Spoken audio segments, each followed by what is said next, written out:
Bueno, buenas tardes a todos. Bueno, se nota que hoy que luego juega España y la gente se ha cortado un poco, no hemos llenado hoy la sala como suele ser habitual, pero no obstante no se preocupen que para las 9 estamos viendo el partido. Como saben, dentro del ciclo de conferencias que se están impartiendo aquí en el Cuarto Real Santo Domingo con motivo de los 700 años de Granada y la Pólvora, todos los jueves de este mes pues nos encontramos con la tercera de las charlas, conferencias. Se inició Joaquín Alastrué dando una visión global de la historia de los 700 años. La semana pasada se habló de un tema más específico, la parte química de la pólvora, ¿no? Que la verdad que fue una conferencia bastante interesante porque ahí aprendimos que la pólvora que se fabricaba aquí en Granada, además, estaba fabricada con componentes propios de la provincia, que se obtenían en la propia provincia. Cambiamos de aires ahora y vamos a hablar de un edificio que tuvo bastante importancia dentro del proceso de fabricación de la pólvora, como era el edificio del Refino. Y lo vamos a ver desde un punto de vista de la historia, de la arquitectura de ese edificio y cómo ese edificio pasó a formar parte de este proceso de fabricación, porque sus orígenes eran unos huertos de San Juan de Dios, precisamente, que están ahí al lado, ¿no? Y la semana que viene pues terminaremos con la conferencia militar, de la parte de la pólvora militar, pues eso, qué supuso el proceso ese de fabricación de la pólvora y el uso de la pólvora con efectos pirobalísticos, qué supuso a partir de ese uso en Huéscar en 1324, pues como se llama la conferencia, la pólvora, la revolución de la guerra. Todos los cambios que produjo en la forma de hacer, de combatir, ¿no? Bueno, pues para la conferencia de hoy contamos, la verdad es que es un privilegio contar con los conferenciantes que estamos teniendo. Hoy contamos con el doctor arquitecto Fernando Acales Sánchez. Él es doctor arquitecto, miembro del Grupo de Investigación, Arquitectura y Cultura Contemporánea de la Universidad de Granada. Es profesor de posgrado en los másteres de Rehabilitación Arquitectónica de la Universidad de Granada y Rehabilitación, Restauración y Gestión Integral del Patrimonio Construido de la Universidad del País Vasco. También es profesor colaborador del Máster en Tutela del Patrimonio Histórico Artístico de la Universidad de Granada, miembro de ICOMOS España y de la Asociación de Historiadores de la Arquitectura y el Urbanismo. Dentro de su trayectoria investigadora se centra principalmente en el ámbito de la historia de la arquitectura, la ciudad, el paisaje y el territorio. Y luego lo veremos cómo en la charla va a tocar todos esos palos, ¿no? Es autor de numerosas publicaciones científicas y divulgativas, entre las que destacan los siguientes libros: El Hospital Militar de Granada, de Palacio Renacentista a Escuela de Arquitectura; Plazas y paseos de Granada, de la remodelación cristiana de los espacios musulmanes a los proyectos de jardines en los 800; Metodología para el análisis histórico-constructivo en edificios granadinos; Las construcciones históricas, los análisis previos y la cultura científica; La Escuela de Arquitectura de la Universidad de Granada, otro edificio emblemático; El Palacio de los Condes de la Jarosa; Empedrado granadino, Historia y Arqueología, un libro recién salido del horno, que aquí lo tenemos. Y ha realizado numerosos proyectos de rehabilitación y restauración de edificios, como el Hospital de San Juan de Dios, los baños árabes de la Zubia, parte de las cubiertas de la sala de la barca de la Alhambra.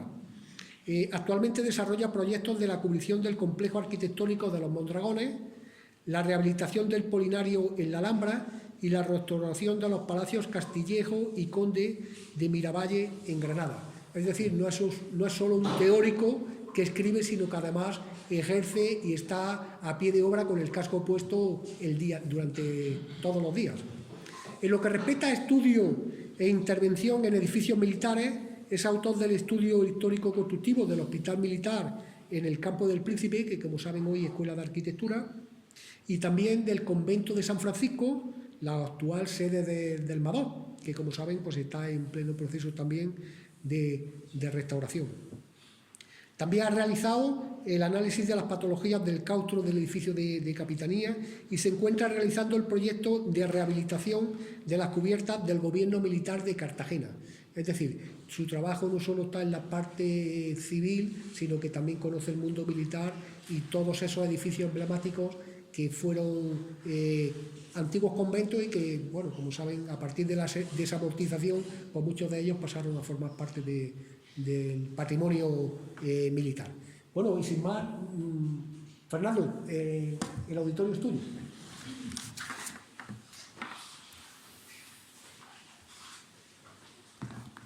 Buenas tardes. Bueno, un gusto, un placer compartir esta tarde con todos ustedes. Prometo acabar a tiempo para llegar al partido y, bueno, en primer lugar lo que quería era... Sí, mejor. ¿Está entendido? Ahora sí. Bien. En primer lugar, bueno, quería agradecer a la subdelegación del Gobierno, al coronel don Federico González Pico y a la comisión organizadora de los actos de los 700 años de la pólvora en Granada, de forma particular a Teodosio Arredondo, que es en parte el culpable de que esté hoy aquí hablando del Refino, y por supuesto a todos ustedes por su asistencia. Bien, a lo largo de mi trayectoria como investigador de la historia urbana y arquitectónica de la ciudad de Granada, he tenido ocasión de estudiar edificios extraordinarios, palacios como el de Castillejo, Palacio de los Vargas, Marqueses de Cartagena, Mendoza, Conde de la Jarosa, también otros edificios institucionales de primer nivel, como ya ha comentado el coronel en su presentación, como por ejemplo el Hospital Real, el Cuarto Real, donde estamos ahora mismo, ¿no? Presenciando este acto, Torre Bermeja, la iglesia de San Nicolás, la iglesia de San Juan de los Reyes, o el Hospital de San Juan de Dios, del que tengo la suerte de ser el arquitecto que cuida el edificio y su restauración desde hace ya unos 20 años, se dice pronto. Pero de todos ellos, la verdad es que he de confesar que los que más me han generado una mayor satisfacción personal siempre han sido los edificios militares, como el Hospital Militar, el Convento de San Francisco, actual sede del MADOC, el desaparecido Convento de la Victoria, que también fue utilizado en su día como cuartel y como hospital de coléricos, y el Gobierno Militar de Cartagena. También hicimos el estudio de las instalaciones del parque automovilístico y ahora del refino de la pólvora. Bien, hay algo en la historia de la arquitectura militar, ya sean edificios construidos en origen para un uso militar concreto o utilizados a lo largo de su vida para tal fin, que genera a priori unas expectativas de éxito. Claramente estas expectativas tienen que ver con el rigor con el que se realizaban los proyectos, con el detalle de su planimetría y con las magníficas memorias que se incluyen en los expedientes. Todo esto hace que cualquier visita a un archivo militar de Madrid o el de Segovia, al que tengo la suerte de acudir con frecuencia, pues sea un auténtico regalo. Es como las vacaciones dentro de la vorágine laboral que tenemos, el poder ir allí y estar unos días investigando. Bien, el edificio del Refino siempre ha suscitado en mí una gran curiosidad. Hay edificios en la ciudad que en ocasiones contemplamos desde el exterior, que no nos atrevemos, ¿verdad?, a entrar, no tanto porque su acceso sea restringido, sino porque la posibilidad de acceder nos genera la sensación de estar interrumpiendo una actividad importante, que nuestra presencia allí está fuera de lugar. Ese respeto a la institución que el edificio representa y a la labor que prestan a la sociedad los profesionales que trabajan en él hace que seamos cautelosos, y eso es algo que a mí me ocurre especialmente. Agradezco, por tanto, al coronel Vico, que amablemente me invitó a visitar el edificio del Refino, pudiendo conocerlo por fin, y en cuya visita pude comprender muchos aspectos de su evolución constructiva y arquitectónica a lo largo del tiempo. Bien, al margen de esta percepción personal, podría afirmarse que la historia y evolución a lo largo del tiempo de este edificio siempre ha estado como en un segundo o un tercer plano dentro de la historiografía urbana de Granada, hasta el punto de que existen muy pocas referencias bibliográficas sobre el Refino. Prueba de ello es la ausencia de referencias, por ejemplo, en las guías históricas de la ciudad. En la guía histórica de Manuel Gómez Moreno, el edificio del Refino no se cita. En 1892. Sí se habla de la fuente nueva que estaba emplazada justo enfrente. Lo mismo ocurre con la guía de Gallego Burín en los años 40, 50, las distintas reediciones, donde tampoco se cita el refino. Tan solo aparece una escueta referencia en una guía de 1906, la guía de Francisco de Paula Valladar. Este señor era cronista local, vinculado al director de la fábrica de pólvora, coronel Ricardo Aranaz, a cuyas instalaciones había dedicado 2 artículos. Uno en la revista La Alhambra en 1894 y otro en la revista Por esos mundos en 1908. Del edificio del refino, la descripción contenida en su guía, en primer lugar no lo denomina refino, lo denomina parque de artillería, que era el uso que tenía en ese momento, y especifica que se compone de varios pabellones y dependencias agrupadas alrededor de un patio central en los que se localizan las oficinas y almacenes y los pabellones de los jefes y oficiales de la fábrica del Fardo. Y eso es todo, poco más teníamos en el punto de partida. Cuando me propusieron hacer este estudio, entendí que era un desafío y dije, bueno, esto tenemos que conseguirlo. Bien, con la planimetría histórica ocurre algo parecido y ahora daré muestra de ello. El edificio pasa completamente desapercibido y tan solo aparece representado en el plano de Dalmau de 1796, cual veremos a continuación. Y luego una planimetría propia elaborada por el Cuerpo de Estado Mayor en 1887, donde aparece señalado y rotulado como fábrica de salitres, aunque ya no tenía esa función. Bien, me van a disculpar porque yo no veo las imágenes en la pantalla y me voy a tener que girar de vez en cuando, ¿vale? Bien. Como todos ustedes saben, el edificio del refino está situado en la calle Santa Bárbara, una calle que delimita perfectamente la ciudad histórica de la ciudad moderna. Se trata de un borde histórico de la ciudad, como ocurre en otros lugares de Granada, como por ejemplo en la Plaza Gracia, ¿verdad? La calle Recogida, el Carril del Picón. Uno tiene la sensación de, si da un paso, ¿verdad?, está en la ciudad histórica, y si da un paso hacia el otro lado se encuentra en la ciudad de los años 70. Bien, pues esta calle Santa Bárbara tiene esa cualidad. Para comprender la importancia de este emplazamiento, me van a permitir que hagamos como un recorrido, una introducción sobre la evolución histórica de esta zona de la ciudad. La representación que ven ustedes a mi espalda es la más antigua que disponemos de Granada. Es la plataforma de Ambrosio de Rico, todos ustedes seguramente la conocerán. Se realiza entre 1590 y 1613. No hay una fecha exacta, pero más o menos por lo que aparece representado se puede encuadrar en ese periodo. Y su objeto era ilustrar una historia eclesiástica que el arzobispado había encargado a Justino Antolínez de Burgos, que era un religioso agustino, historiador español, primer abad del Sacromonte. Bien, este señor, persona de confianza de Pedro de Castro y Quiñones, arzobispo de Granada entre 1589 y 1623, se ocupa de hacer un plano en el que aparezcan representados con todo detalle, toda proporción de detalle, los edificios eclesiásticos y todos aquellos que pertenecían a las distintas órdenes religiosas. Bien, este es un detalle de la plataforma, de la esquina inferior izquierda, y en el dibujo se observa cómo la calle San Juan de Dios constituía el límite de la ciudad histórica y cómo en él se asientan 2 edificaciones de gran porte, como son el monasterio de los Jerónimos, lo van a ver aquí debajo. Esta es la calle San Juan de Dios, monasterio de San Jerónimo, y el hospital de San Juan de Dios justo al lado. Existen algunas edificaciones apostadas junto al hospital, en su misma acera. Aquí pueden ver algunas casas, incluso que dan la vuelta por lo que sería o se conoce como la calle Acera de Canasteros. Y es importante ver cómo en el interior lo que aparece es una disposición, justo una vez que se traspasa esa frontera de la calle San Juan de Dios, una disposición de huertas, incluso en alguna zona unos jardines perfectamente conformados que pertenecerían a las caserías que hubiera aquí en este momento. El plano tiene mucha inexactitud, es un plano realizado en perspectiva caballera, que, bueno, la arquitectura que no le interesa la dibuja de una manera bastante anónima, pero cuando representa un edificio religioso lo hace con muchísimo detalle.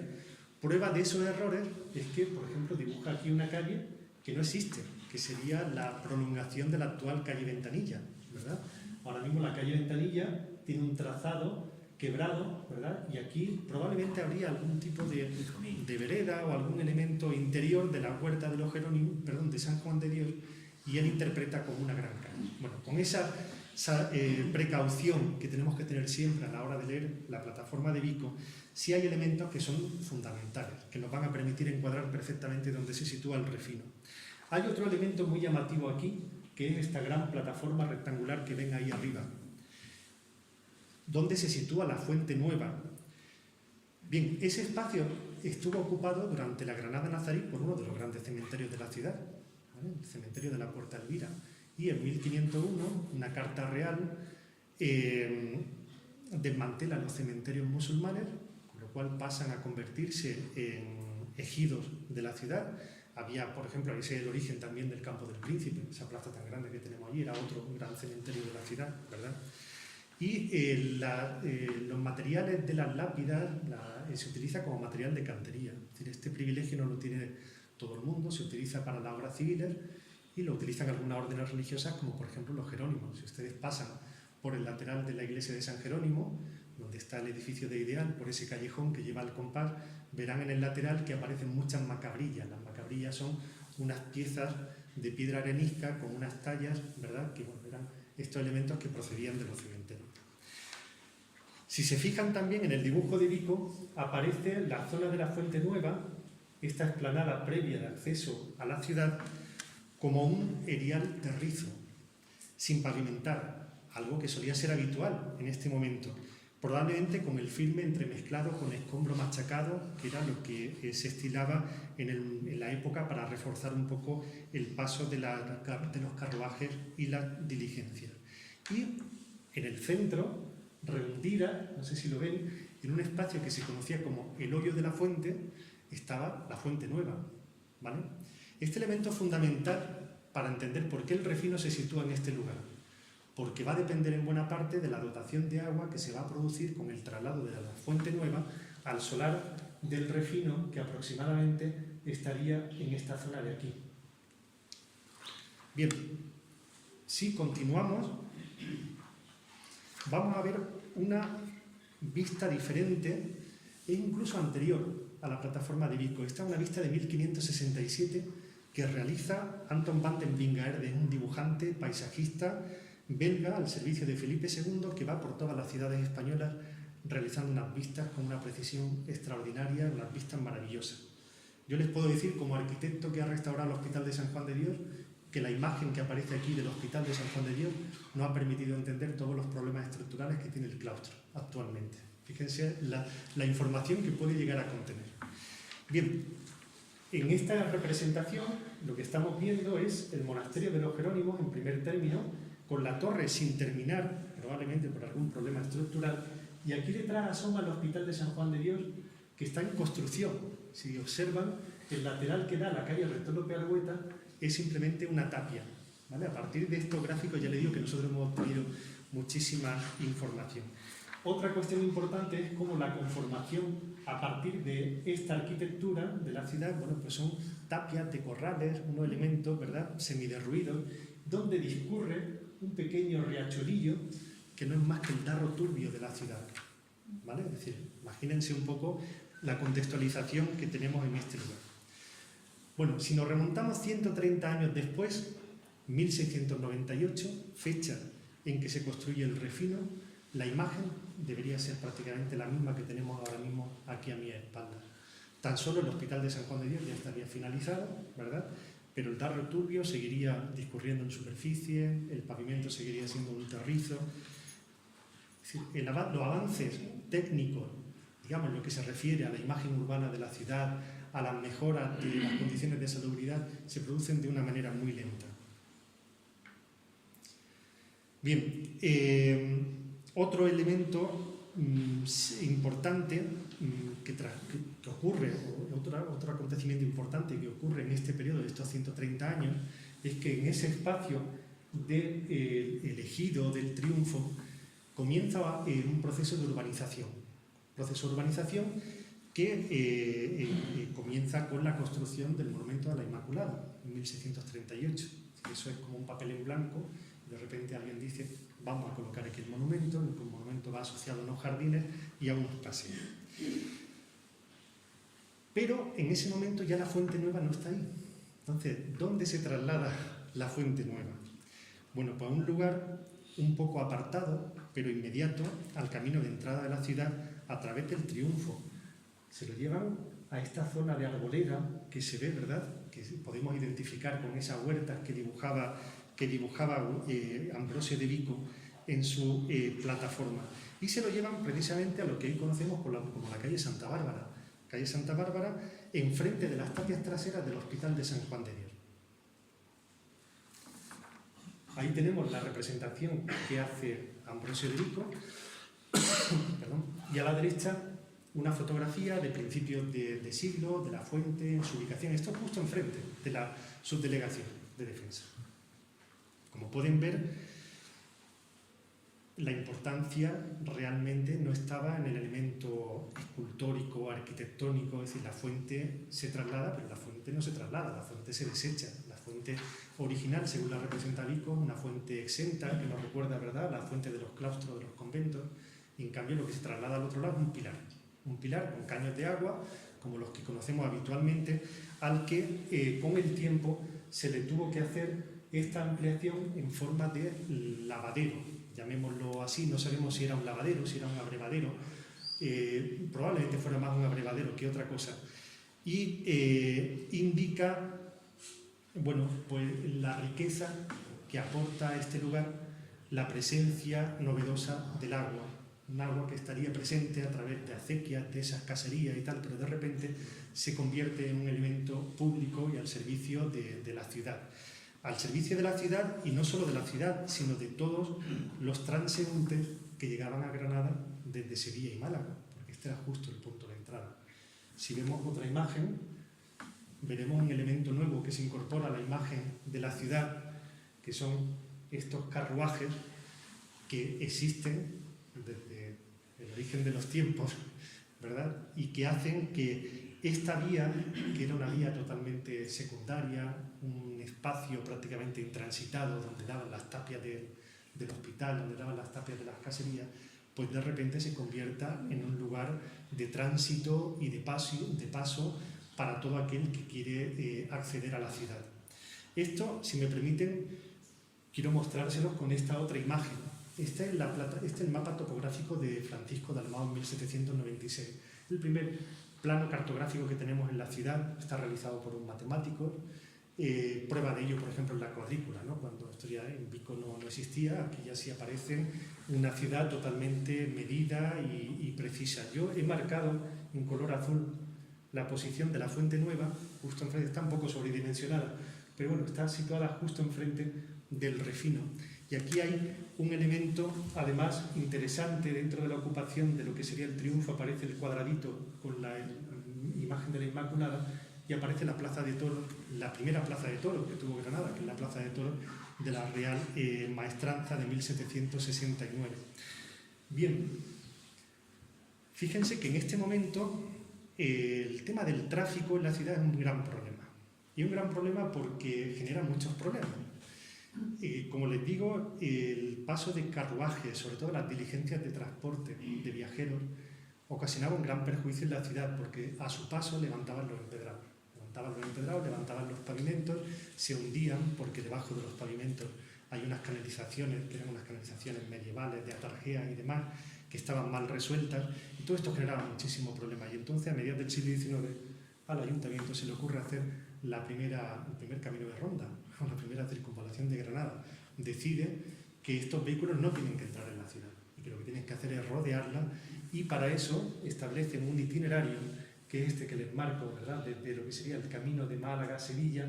Se producía la entrada a través de la calle San Juan de Dios al pasar por esta estrechura. La Plaza de Toros, la verdad es que cuesta entender con lo grande que era la plaza, que la pusieran precisamente ahí, ¿verdad?, estrechando tanto. Pero luego bajaban por el callejón de San Jerónimo, Carril del Picón, Alhóndiga, San Antón, y salían, todavía recogidas como tal, no existía, y salía al puente del Genil. Claro, fíjense lo que ocurre, que es que estamos al ladito de la fuente, y eso hace que este lugar de repente se convierta en un lugar de refresco de todos los viajeros que llegan a la ciudad. Antes de pasar a la ciudad se desviaban, entraban, se aseaban, era donde funcionaba como abrevadero para las vacas de leche, para las cabras, para los caballos, en fin, era un lugar de repente que se vuelve muy transitado. ¿Tenemos imágenes de cómo podía ser esto? No existen desgraciadamente, pero alguna nos puede dar una pista. Si ven la siguiente imagen, esta es una imagen también de principio de siglo, es una colección de fotografías que tiene el Archivo Municipal, donde aparece el Padre Suárez en construcción, por eso sabemos que más o menos la tengo fechada por aquí, 1905-1912. Fíjense el lío que había, es decir, si se abstraen y eliminamos a todos los personajes que aparecen ahí, el campo del triunfo de principios de siglo es el mismo que aparece en Vico, salvo que no está la fuente, pero sigue siendo un espacio abierto, diáfano, una especie de terrizo, por supuesto sin pavimentar, donde de repente aparecen todos estos personajes, ¿verdad? Nos encantaría poderle dar un play, ¿verdad? Y verlos a todos en movimiento durante un segundo. Yo quiero pensar que esto es una cosa totalmente excepcional, es decir, que corresponde a un momento importante de la ciudad, de fiesta o lo que fuera, porque entiendo que este lío no podría ser una cosa permanente ni muchísimo menos. A mí me interesa de esta imagen que nos aproximemos a esta parte de aquí. Si nos acercamos, vamos a ver ahí una serie de elementos importantes. Lo primero es que vamos a ver un jardín. Se ve un jardín, ¿verdad? En esta parte, pero observen que el jardín está... No es que el jardín esté muy alto, es que las casas de detrás están muy bajas, porque el jardín llega al balcón de planta primera de las casas que están detrás, ¿vale? Esto es uno de los problemas que había en la ciudad, y era este desnivel que había en la zona de acera de Canasteros, que actualmente resulta como una escalinata. Ustedes pasan por allí, al final de Santa Bárbara, donde está ahora la cafetería, ¿verdad?, de Casa Isla, allí hay una escalera y obedece a esto. Bueno, pues aquello que están viendo al fondo, esa calle totalmente polvorienta, es la calle Santa Bárbara, por entonces Fuente Nueva, y el edificio que ven a la izquierda es el Refino. ¿Vale? Hay muy pocas imágenes del Refino, tenemos que acudir a estas que nos ayudan un poco a entender y sobre todo a encuadrarlo en este contexto urbano. Bien, vamos a empezar a hablar un poco del edificio del Refino. La posición estratégica de este lugar periférico con fácil acceso, la abundante presencia del agua, la ubicación de la Fuente Nueva y la calidad de las tierras llevó a plantear la instalación aquí a finales del siglo XVII de una salitrera auxiliar a los molinos de pólvora del Ifargue, donde se extrajera el salitre que una vez refinado formaría parte del proceso de fabricación de la pólvora. De esta forma, el 14 de noviembre de 1698, Juan Murillo, como representante de la fábrica de pólvora, se reúne con el provincial de la Orden Hospitalaria de San Juan de Dios, Fray Francisco Ladrón de Guevara, prior del convento de Granada, con la intención de adquirir una parte de las huertas para poderlas destinar a este fin.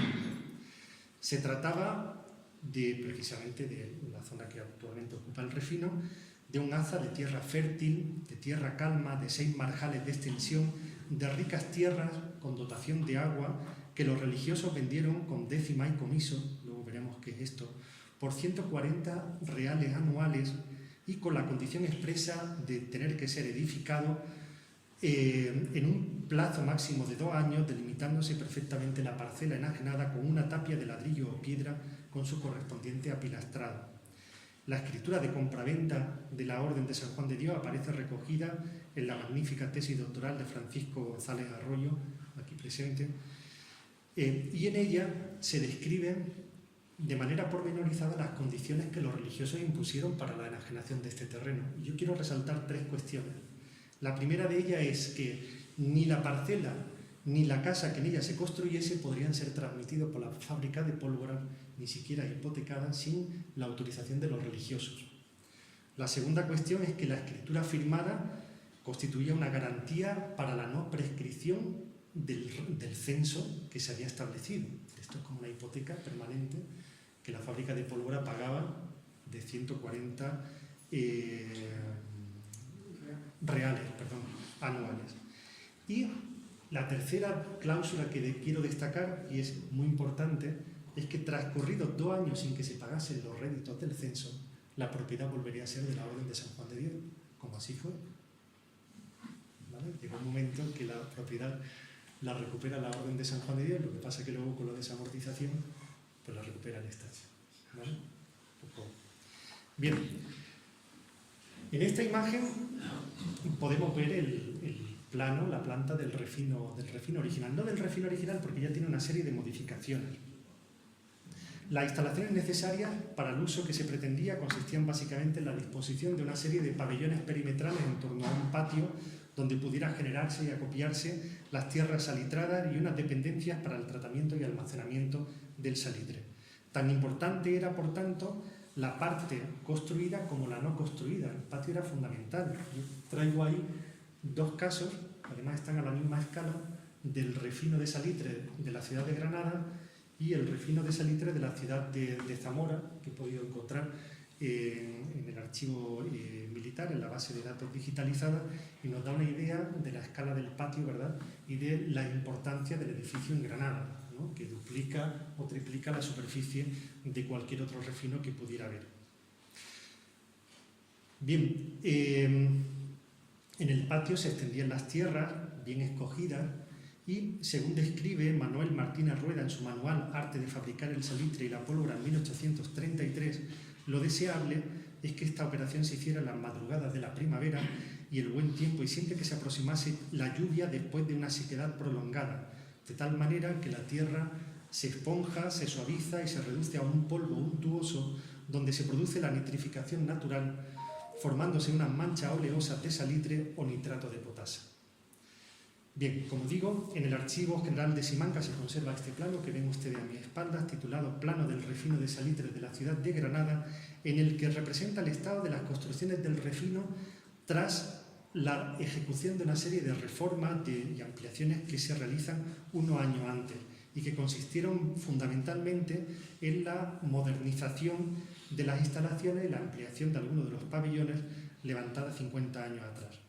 Fue objeto de esta reforma la reconfiguración del acceso, ahora lo veremos con detalle, ¿vale? El acceso sería esta zona de aquí, y por otro lado la ampliación de los pabellones en la fachada.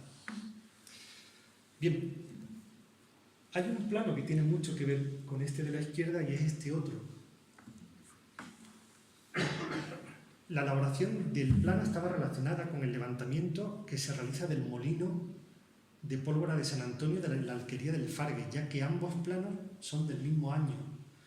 En ninguno de ellos aparece la firma de su autor, pero coinciden perfectamente la caligrafía de ambos planos, tanto el título como las leyendas, la escala gráfica. Seguramente algún ingeniero vino a Granada a hacer estos levantamientos, a hacer estos proyectos y nos dejó estas dos joyas que no es habitual. No es habitual cuando uno estudia la historia de la arquitectura de Granada encontrar un plano de esta antigüedad con esta proporción de detalle, pues una auténtica delicia.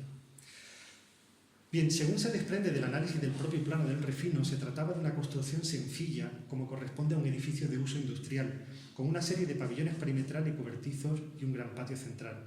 El recinto estaba delimitado al norte por la calle de la Fuente Nueva, es decir, la parte de abajo, lo que sería Santa Bárbara, al oeste por el camino del mismo nombre, donde se situaba la fuente, el lavadero y el acceso al recinto, al sur por las huertas del hospital y al este por la calle Ventanilla.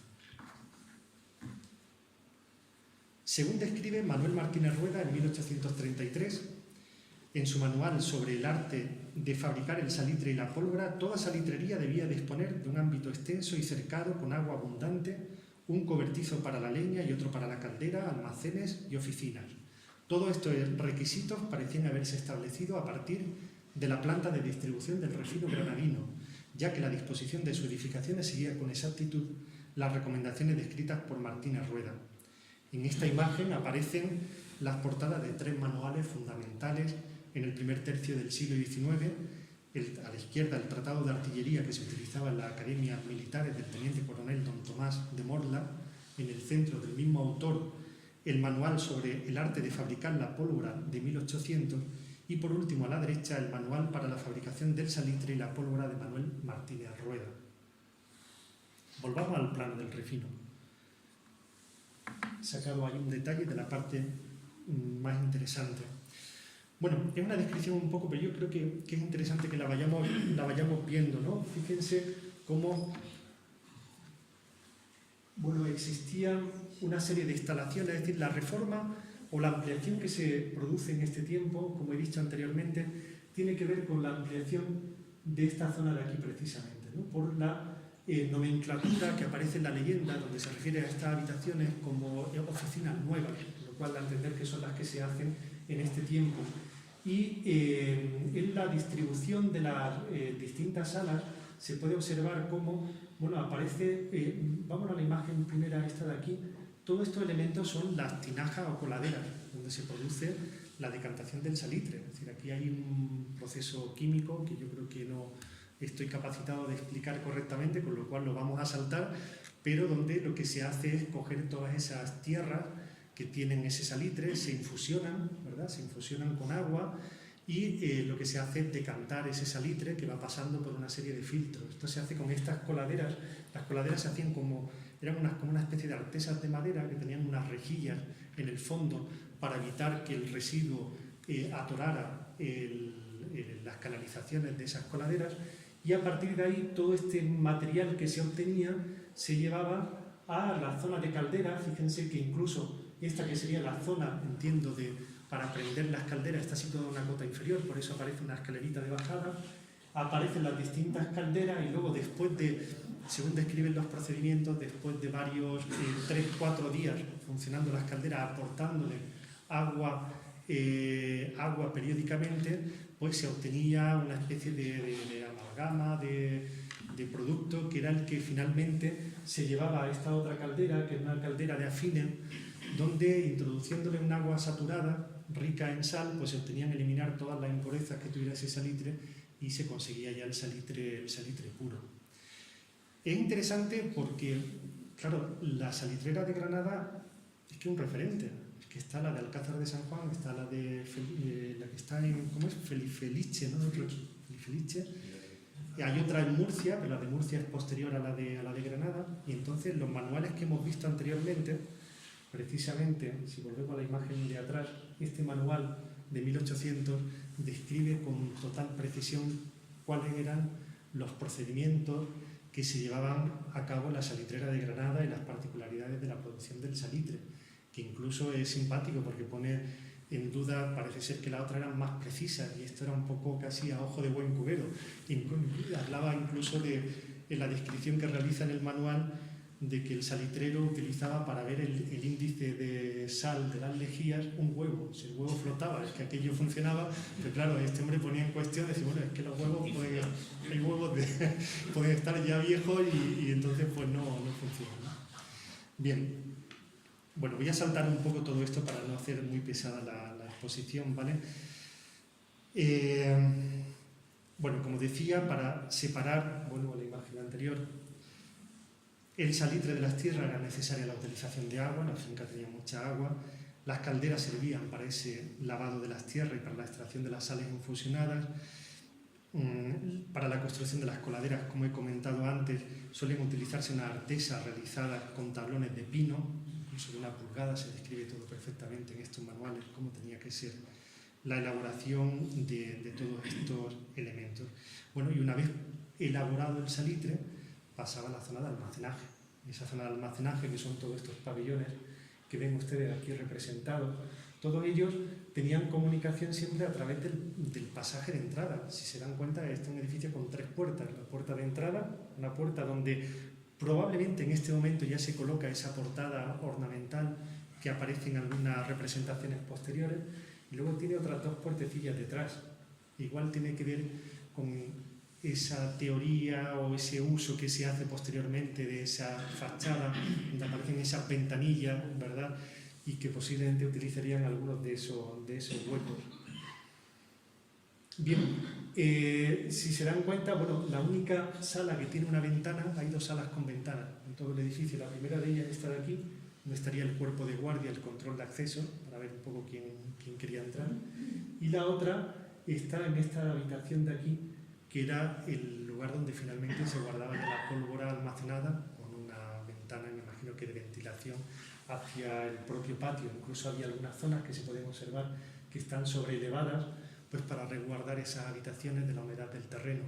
Y otra cuestión importante es cómo todo el edificio está construido con muros de cargas, excepto la ampliación que se produce en este tiempo, que aparte de reducir un poquito el espesor de las habitaciones, se construye ya con un sistema de pilastras, y es diferente, un sistema diferente al que se construye en origen. Bien, bueno, una vez visto esto, pasamos nuevamente al plano de Dalmau para poder un poco hacer esta contextualización. Es decir, la producción de la pólvora en el país decayó de forma considerable en los últimos años del siglo XVIII, lo que motivó la creación por parte del Ministerio de Guerra de dos comisiones dirigidas precisamente por el general Tomás Morla, el autor de estos tratados que hemos visto anteriormente, y el químico Domingo García Fernández, para que analizasen las causas de la reducción en la producción y formulasen un plan para la mejora de la industria salitrera. Como resultado del estudio realizado, se decidió crear una nueva fábrica en Murcia que completaba la producción de las otras 3 fábricas estatales situadas en Villafelice, Zaragoza, Alcázar de San Juan y Granada. Bien, en el contexto de estos informes donde Tomás Morla realiza este estudio detallado de las particularidades que tiene la salitrera de Granada y que recoge en su manual. Bueno, vamos a seguir en el tiempo y llegamos al cambio de uso de la salitrera. Bien, con los altibajos propios de la producción, la salitrera tuvo que mantener su normal funcionamiento hasta la llegada de los franceses, que hasta ese momento estuvo funcionando perfectamente, probablemente coincidiendo con la proclamación del nuevo orden constitucional. A partir de 1812 se dejaron de pagar los réditos del censo y el edificio del refino pasa nuevamente a manos de la orden hospitalaria.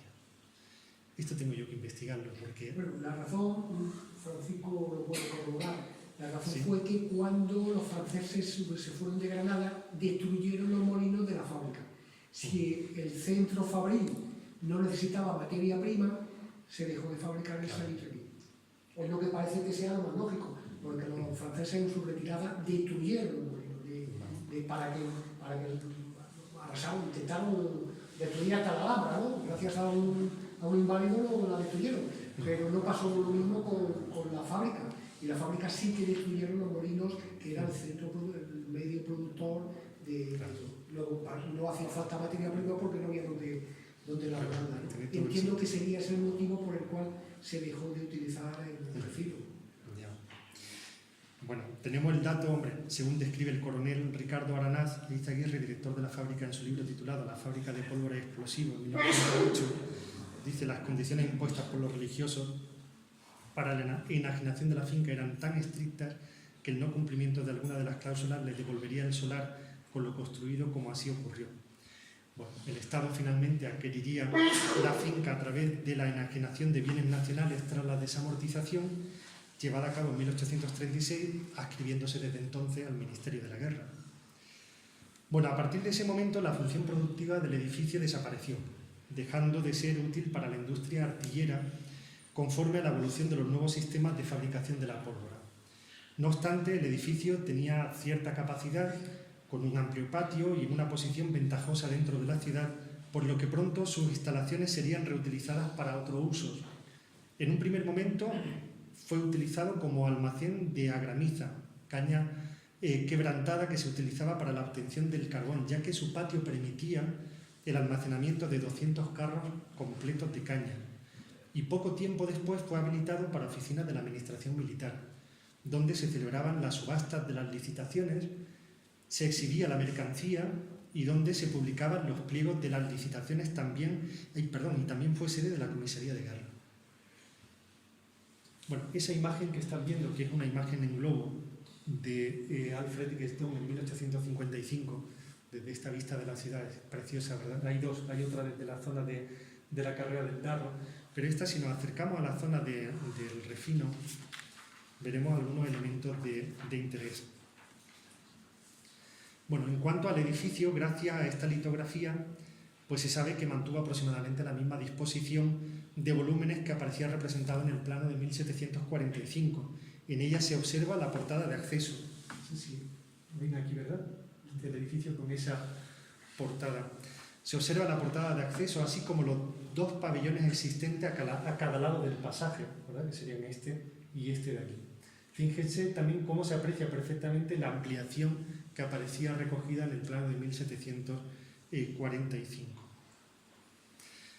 Bien, habiéndose suprimido el uso industrial del edificio y siendo de tanta utilidad por el número de oficinas que acogía, a finales de 1885 se proyectó su reforma integral para destinarlo a oficinas de la Comandancia General y su inspección y parque de artillería. El proyecto fue redactado por el coronel de artillería Narciso Morales López y contaba con un presupuesto de 34.556 pesetas. Entonces las pesetas daban para mucho. Tras quedar desierta la subasta de la obra, en 2 ocasiones se autorizó su ejecución por administración directa. El proyecto contaba con la aprobación municipal e incluso se autorizó el vallado de parte de la calle para el acopio de materiales, pues el comienzo de la obra estaban a punto de empezar. El informe municipal de la concesión de licencia lo firmó el arquitecto municipal Juan Montserrat y Vergés el 12 de julio de 1886 y en él explicaba que la nueva edificación de la fachada del edificio no variaba la alineación existente. El edificio, yo creo que prácticamente lo que estamos viendo es nuevo, ¿no? Salvo la portada original, fíjense que le sale una gemela en el otro extremo, ¿verdad? Bien, y respecto a la obra, lo único que se refiere el arquitecto municipal es que se ejecuten conforme a las ordenanzas municipales. El proyecto constaba únicamente de este plano. Es decir, esto en ese momento, en esa época, era un proyecto de arquitectura.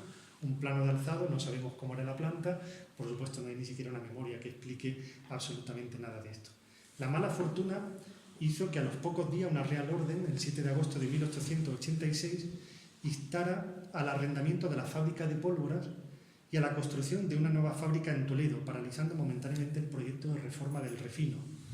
La Junta Facultativa de la fábrica había determinado, conforme a la Real Orden, la exclusión del antiguo refino de este plan de arrendamiento, ya que hacía años que había perdido su función productiva y servía a los departamentos de inspección y parque de artillería.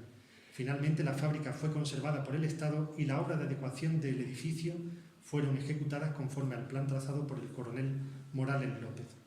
En el plano se observa el recrecido del edificio hasta alcanzar una tercera planta, con la parte superior retranqueada respecto al plano de fachada, ¿verdad? Toda esta parte se ve el tejado y la parte de arriba como una forma un poco aguardillada, lo que supone necesariamente la ampliación del edificio con alguna crujía más ocupando parte del patio.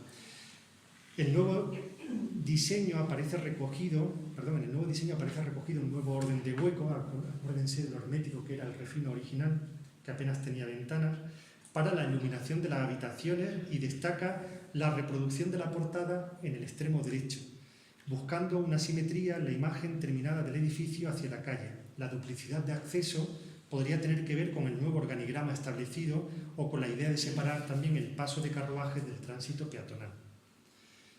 En una fotografía del interior del patio procedente del archivo de la fábrica, datada en los últimos años del siglo XIX y recogida por González Arroyo en su tesis, se observa cómo el aspecto industrial del edificio ha desaparecido completamente como consecuencia de la ejecución de las obras practicadas.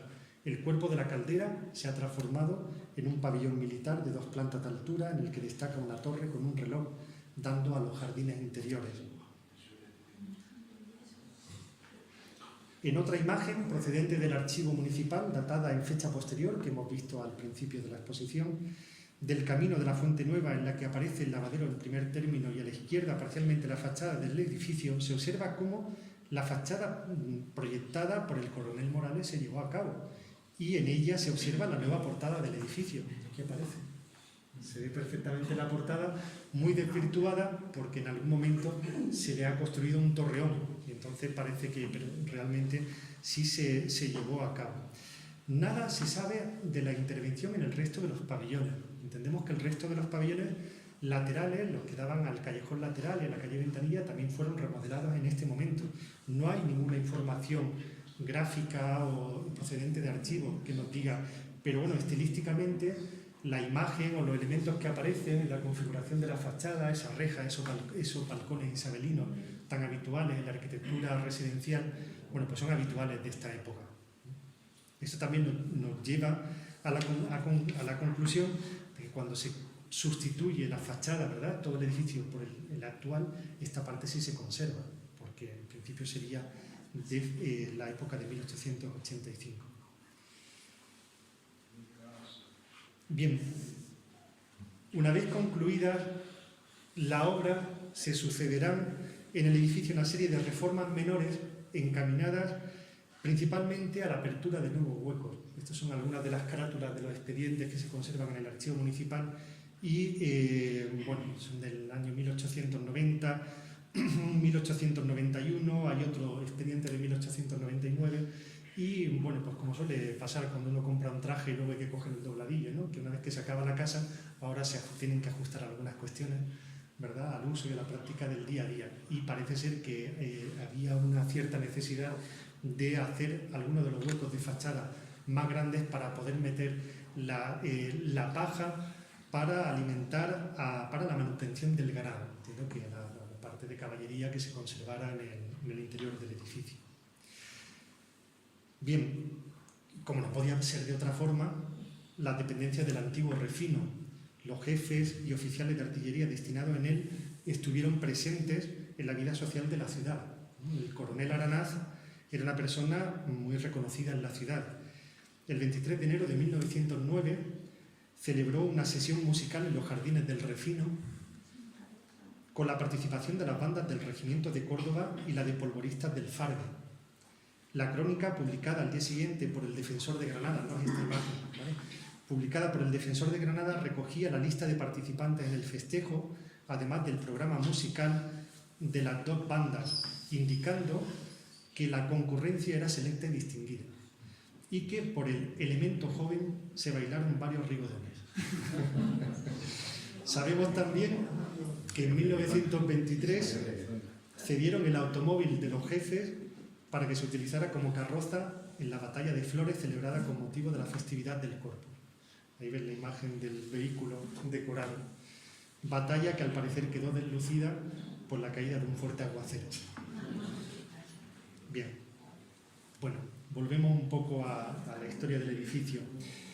Bueno, como ustedes saben, un Real Decreto de 10 de febrero de 1893 establecerá una organización territorial en 7 regiones militares para la península, más las capitanías generales de Baleares y Canarias y las comandancias generales de Ceuta y Melilla. En este momento, Granada queda integrada con Sevilla en la segunda región, extinguiéndose así la Capitanía General.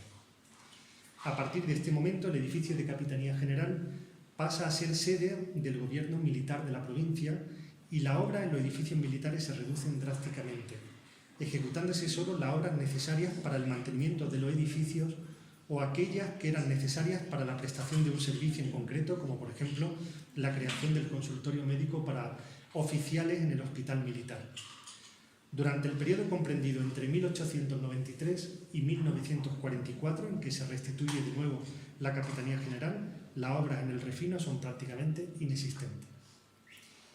Tras la Guerra Civil, un decreto de 5 de abril de 1940 confirmaba la denominación de capitanes generales y recuperaba la estructura tradicional de las 8 regiones militares y 2 capitanías generales para Baleares y Canarias. No obstante, 2 años más tarde se crea una 9ª región militar con capital en Granada, de la que formarían parte las provincias de Málaga, Almería, Jaén y Granada, recuperando así la ciudad de Granada el protagonismo histórico que siempre había tenido. La constitución de nuevo de la capitanía en Granada supuso un revulsivo social y económico. En cuanto a obra se refiere, se puso en marcha un amplio programa de actuaciones para los 5 años siguientes con el objeto de dotar a la ciudad de los establecimientos necesarios que demandaba la nueva situación administrativa. Para ello, la Comandancia de Ingenieros tuvo el apoyo del arquitecto Alfredo Ramón Laca Primo, director de los servicios de construcción de edificios militares, que se trasladó a la ciudad a fin de comprobar la marcha de los trabajos de edificación del nuevo cuartel de infantería que se estaba construyendo en la Cartuja.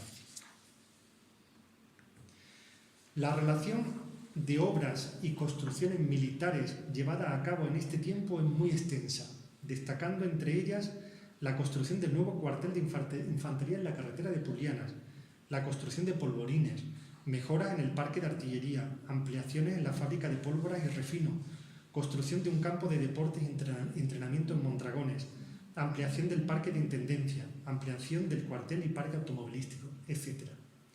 La coincidencia en el tiempo con el plan de reforma urbana desarrollado bajo el mandato del alcalde Antonio Gallego Burín hizo que algunas actuaciones se hiciesen de forma acompasada, ejecutándose al mismo tiempo la intervención en los edificios y la reforma de su entorno. Bajo este criterio se produjo, por ejemplo, la renovación de la Plaza de los Tiros, que tienen a mi espalda, junto a las obras de conversión del gobierno militar, del antiguo gobierno militar, para adaptarlo nuevamente al uso de capitanía, o la transformación del camino de la Fuente Nueva, actual calle Santa Bárbara, y del edificio del antiguo Refino. El anteproyecto de ordenación de la ciudad de 1942 incluía la planificación del sector comprendido entre Fuente Nueva y la estación de trenes mediante la creación de un parque urbano. Es decir, imagínense que llegamos al año 42 y la configuración urbana de esta parte de la ciudad seguía siendo lo que parecía en Vico, prácticamente. Y es justo en este momento cuando se proyecta hacer aquí el campus de Fuente Nueva. Esto es parte de este proyecto, este es el anteproyecto, y muchas cosas no se hicieron, ¿no? Pero bueno, básicamente sí aparece la configuración de un gran parque entre la estación del ferrocarril y la zona del Refino, y además hay una serie de elementos importantes. El primero de ellos es el dar continuidad a la carretera de Jaén, reconocida hoy en día como carretera de Madrid, de manera directa para pasar por detrás de la zona del rector López Argueta. Claro, antes no ocurría esto, sino que los vehículos tenían que venir por aquí, ¿verdad?, y entrar por la zona de canasteros con esa dificultad de salto topográfico que existía. Bueno, esto es lo que aquí se propone. Evidentemente esto va acompañado de una serie de reformas importantes, por ejemplo la construcción en este momento del Colegio Mayor Isabel la Católica, que lo que va a hacer es potenciar precisamente la construcción de este eje. Si nos acercamos a la zona del Refino, hay algo que nos llama mucho la atención, que es cómo se pretende dejar exento el edificio del Refino, desvinculándolo completamente de la gran manzana a la que había formado parte. Esto es algo habitual en la historia de los edificios militares, siempre hay una pretensión, y se consigue siempre, de poder aislar los edificios. Capitanía estaba vinculado al Palacio de Castillejo, se abre la calle Capitanía, lo mismo ocurre con el convento de la Merced. Bien.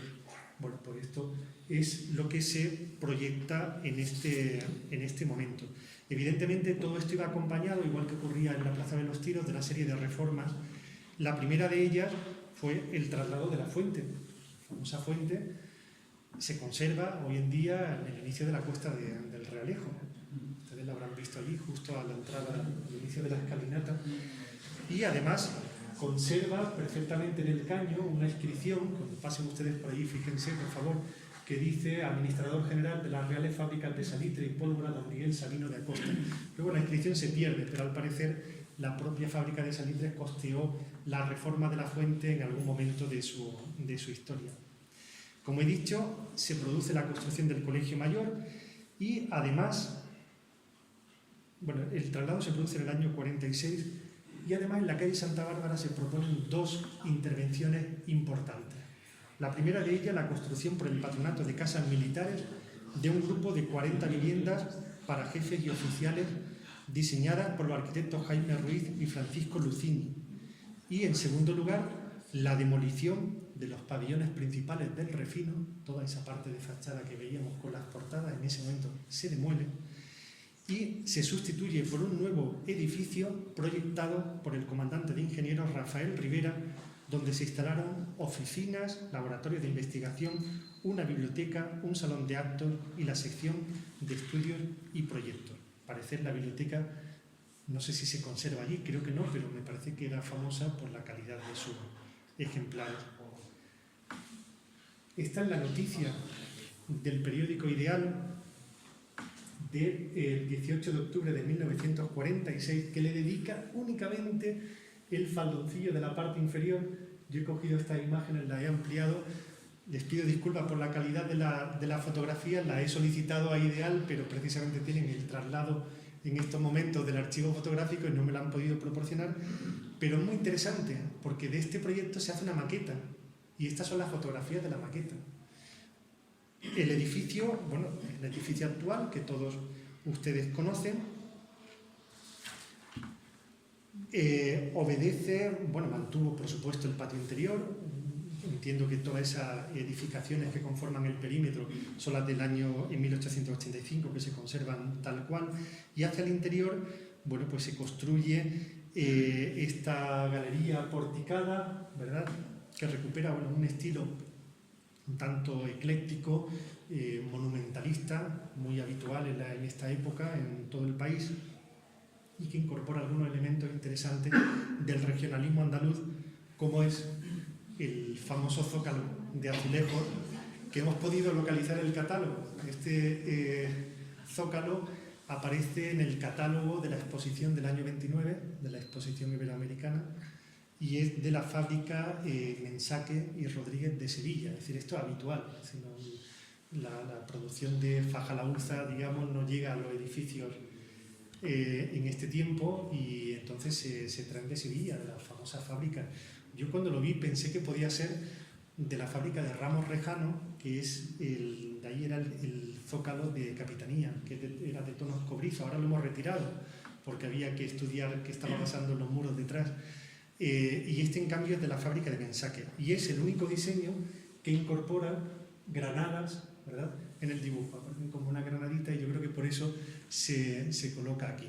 Es muy habitual. Si pasan alguna mañana, alguna tarde por la Gran Vía y se encuentran algún zaguán abierto, fíjense, porque todos estos edificios se hacen o incorporan este tipo de azulejería.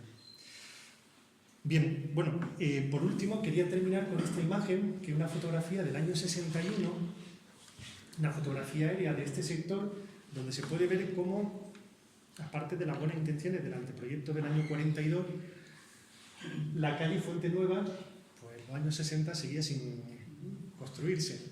Y llegamos a los 70, y justo a principios de los 70 es cuando ya se proyecta, se compran estos terrenos, se constituye el campus de Fuente Nueva, y de una vez se libera a la calle Santa Bárbara de ese tráfico intenso que podía llevar, porque era la única vía junto con San Juan de Dios para poder pasar a esta parte de la ciudad. Bueno, aquí se representa el Colegio Mayor, se ve todavía la parte del Instituto Ángel Ganivet como un solar sin ejecutar, se ven las instalaciones del refino y las viviendas militares enfrente.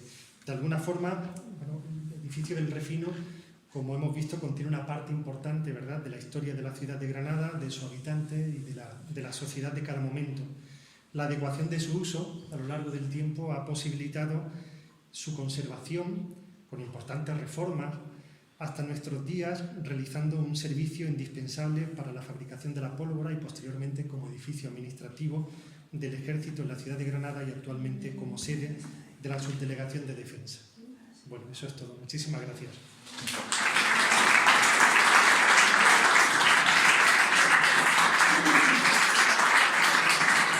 Pues, Fernando, en primer lugar, darte las gracias, porque la verdad es que hemos aprendido un montón de cosas que seguramente no estaban escritas en ningún sitio.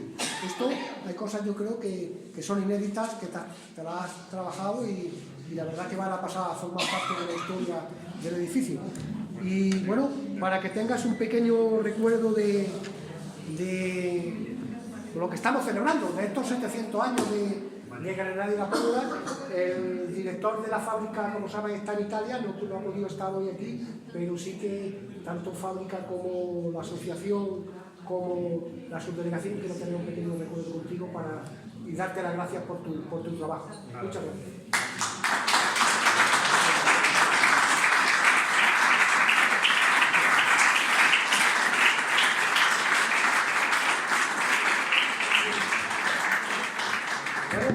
Y les emplazo al jueves que viene, a la última ya, como hemos comentado, cerramos el ciclo, la que hemos hablado más militar, pero creo que va a ser muy interesante también porque se va a contar la historia de cómo se cambió la forma de hacer la guerra, y cambiaron las unidades, las orgánicas y todo a partir de la aparición del uso de la pólvora dentro de la unidad militar. Bueno, pues hasta el jueves que viene.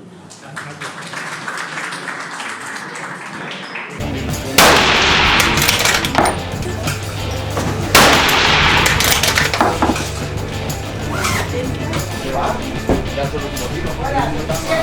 sí. Voy a pasarlo. La voz de...